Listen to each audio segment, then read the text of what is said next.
ಶ್ರೀ ಗುರು ಸಿದ್ಧಾರೂಢ ಎನ್ನುವ ಪುಣ್ಯಾತ್ಮರೇ, ಕಾಶಿ ರಾಮೇಶ್ವರಗಳಿಗಿಂತನೂ ಒಂದು ಗುಂಚಿ ಹೆಚ್ಚಿನ ತೂಕದ ಸ್ಥಾನ ಯಾವುದಂದ್ರೆ ಬ್ರಹ್ಮಜ್ಞಾನಿಗಳಾಗಿರುವಂಥ ಸಿದ್ಧಾರೂಢ ಮಹಾಸ್ವಾಮಿಗಳು ವಾಸವಾಗಿರುವಂಥ ಹುಬ್ಬಳ್ಳಿ. ಹುಬ್ಬಳ್ಳೆಂಬುದು ಕೈಲಾಸ, ಸಿದ್ಧಾರೂಢ ಪರಮೇಶ. ಹುಬ್ಬಳ್ಳೆಂಬುದು ಗೋಕರ್ಣ, ಸಿದ್ಧಾರೂಢ ಪರಿಪೂರ್ಣ ಅಂತ ಹೇಳುವಂತೆ ಇಲ್ಲಿ ಎಲ್ಲಾ ದೇಶದ ಮೂಲೆಯಿಂದನೂ ಅನೇಕ ಮಹಾತ್ಮರು ಸಹಿತ ಸಿದ್ಧಾರೂಢ ದರ್ಶನಕ್ಕೆ ಬರ್ತಿದ್ರು. ಯಾವ ಗೋವಿಂದಾನಂದ ಪರಮಹಂಸರಂತೇಳಿ ಹರಿದ್ವಾರದಿಂದ ಬಂದು ಸಿದ್ಧಾರೂಢ ಹತ್ರ ಉಳ್ಕೊಂಡು ಸೇವಾ ಮಾಡಿದ್ರು. ಶಿರಡಿ ಸಾಯಿಬಾಬಾ 2 ಸಾರಿ ಹುಬ್ಬಳ್ಳಿಗೆ ಬಂದು ಹೋಗಿದ್ದಾರೆ.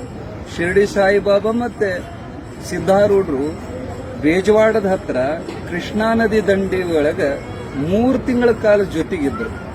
ಮತ್ತೆ ಬಹುತೇಕ ಬಹಳ ಜನಕ್ಕೆ ಗೊತ್ತಿರಲಿಕ್ಕಿಲ್ಲ, ಶಿರಡಿ ಸಾಯಿಬಾಬಾ ಮತ್ತೆ ಸಿದ್ಧಾರೂಢರ ಯಾವ ಅಮೃತಶಿಲಾ ಮೂರ್ತಿಗಳಿದಾವಲ್ಲ, ಆಗಿನ ಕಾಲಕ್ಕೆ ಇಟಲಿಯಿಂದ ದೊಡ್ಡದಾದಂತ ಇಟಾಲಿಯನ್ ಮಾರ್ಬಲ್ ತರಿಸಿದ್ರು.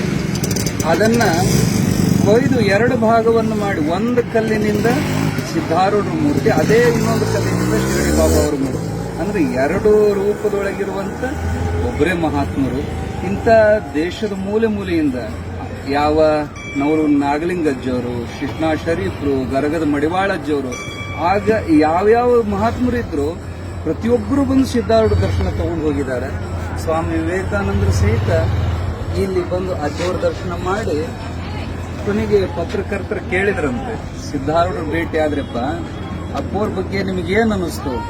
ಅವಾಗ ವಿವೇಕಾನಂದರ ಬಾಯಿಂದ ಬಂದಂತ ಮಾತು, ನನ್ನ ಗುರುಗಳ ನಿರ್ವಾಣದ ನಂತರ ಪುನಃ ರಾಮಕೃಷ್ಣ ಪರಮಹಂಸರ ಸರಿತೂಕದ ಒಬ್ಬ ಮಹಾತ್ಮನ್ ನಾನು ಇಡೀ ಭಾರತ ತಿರುಗಿದಾಗ ಕಂಡದ್ದು ಅದು ಒಬ್ಬರೇ ಸಿದ್ಧಾರೂಢರು. ಏನೇನು ಮಾತಾಡಿದ್ರಿ ಅಂತ ಕೇಳಿದಾಗ, ನನ್ನ ಜೀವನದೊಳಗೆ ಕೇಳಲಾರದನ್ನು ಕೇಳಿದೆ, ನೋಡ್ಲಾರದನ್ನು ನೋಡಿದೆ, ಮಾತನಾಡಲಾರದ್ದು ಮಾತಾಡಿದೆ ಅಂತ ಬಹಳ ಒಂದು ಅದ್ಭುತವಾದಂತ ನಿರ್ಣಯವನ್ನು, ಅದನ್ನೇನು ಪರಿಪೂರ್ಣ ವ್ಯಕ್ತ ಮಾಡಿಲ್ಲ, ಅಂತ ಒಂದು ದಿವ್ಯ ಅನುಭವವನ್ನು ಸಿದ್ಧಾರೂಢರು ಕೂಡ ವಿವೇಕಾನಂದರು ಸಹಿತ ಅನುಭವಿಸ್ಬೋದ್ರು ಅಂತ ಹೇಳೋದಕ್ಕೇನು ಇದೇನು ಮುಗಿಯುವಂತ ಪವಾಡಲ್ಲ. ಶಿವದಾಸರು 56 ಅಧ್ಯಾಯಗಳನ್ನು ಸಿದ್ಧಾರೂಢರ ಬಗ್ಗೆ ಬರೆದಿದ್ದಾರೆ. ಎಲ್ಲೋ ಇಲ್ಲೊಂದು ಘಟನೆಗಳನ್ನು ಬರೆದಾರೆ. ಆದರೆ ಅವರ ಬಗ್ಗೆ ವಿವರಣೆ ಮಾಡಲಿಕ್ಕೆ ಒಂದು 5 ನಿಮಿಷ 10 ನಿಮಿಷದೊಳಗೆ ಮುಗಿಯುವಂತ ಮಾತಲ್ಲ. ಬಹಳ ಅಮೋಘವಾದಂತ ಪವಾಡ ಪುರುಷರು. ಬರೀ ಅವಾಗಷ್ಟೇ ಅಲ್ಲ, ಈಗೂ ಸಹಿತ, ಈಗ ಸದ್ಯನೂ ಸಹಿತ ಅವರ ಲೀಲೆಗಳು ನಡೀತಾ ಇದ್ದಾವ. ಸಿದ್ಧಾರೂಢಪ್ಪವರು ದೇಹ ಅಷ್ಟೇ ಬಿಟ್ಟಿದ್ದಾರೆ, ಆದರೆ ಅವರು ಹೆಂಗಿದ್ದಾರೆ ಅನ್ನೋದನ್ನ ಒಂದು ಸಣ್ಣ ಘಟನೆ ಹೇಳಿ ಮುಗಿಸ್ತೀವಿ. ಸಿದ್ಧಾರೂಢರು ದೇಹ ಬಿಟ್ರಂತೆ. ಇದು ಟೆಲಿಗ್ರಾಮ್ ಎಲ್ಲಿಗೆ ಹೋಯ್ತಂದ್ರ ಇಲ್ಲೇ ನವಲಗುಂದದೊಳಗ ಹುರಕಡ್ಲಿ ಅನ್ನದಾನೇಶ್ವರ ಮಹಾಸ್ವಾಮಿಗಳಂತ ಒಬ್ಬ ಪವಾಡ ಪುರುಷ ಆಗ್ಬೋದು. ಅವರು ಹಿಮಾಲಯಕ್ಕೆ ಹೋಗಿದ್ರಂತೆ ಗೌರಿ ಉಪಾಸನೆ ಕಲಿಯೋ ಸಲುವಾಗಿ. ಅಲ್ಲಿ ಟೆಲಿಗ್ರಾಮ್ ಹೋಯ್ತು, ಸಿದ್ಧಾರೂಢರು ದೇಹ ಬಿಟ್ರಂತೆ. ಅವಾಗ ಯತ್ನೋ ಬಿದ್ನೋ ಎಷ್ಟು ಅವಸರ ಮಾಡಿ, ಅಲ್ಲಿಂದ ಎಷ್ಟೇ ಅವಸರ ಮಾಡಿ ಬಂದ್ರು ಬರೋದ್ರೊಳಗ ಸಿದ್ಧಾರೂಢ ಸಮಾಧಿ ಆಗಿ ಹೋಗ್ಬಿಟ್ಟಿದ್ರು. ಕಣ್ಣೀರು ಹಾಕಿ ಉಳ್ಳಾಡಿ ಹತ್ತರಂತವ್ರು. ಇಂಥ ಕಾಣೋ ದೇವ್ರನ್ನ ಬಿಟ್ಟು ನಾನು ಹಿಮಾಲಯಕ್ಕೆ ಹೋದೆ, ಕೊನೆ ದರ್ಶನ ಆಗ್ಲಿಲ್ಲಲ್ಲ ಅಂತ ಅಳ್ತಾ ಇರುವಾಗ ಗದಗಿನ ಶಿವಾನಂದರು ಅನ್ನದಾನ ಸ್ವಾಮಿಗಳು ಗುರುಗಳವರು, ಅವ್ರು ಮಾತಾಡ್ದಂಗ ಆಯ್ತಂತವ್ರಿಗೆ, ಏ ಹುಚ್ಚ ಅನ್ನದಾನಿ, ಯಾಕೆ ಅಳ್ತೀಯೋ, ಸಿದ್ಧಾರೂಢ ಸತ್ತಾನೇನು? ನಾನೇ ಸಾಯಂಗಿಲ್ಲ, ನೀ ಗದಗಿಗೆ ಹೋಗಿ ಗೊತ್ತಾಗ್ತತೆ ಅಂತಂದು ಅಶರೀರವಾಣಿ ಆಯ್ತು.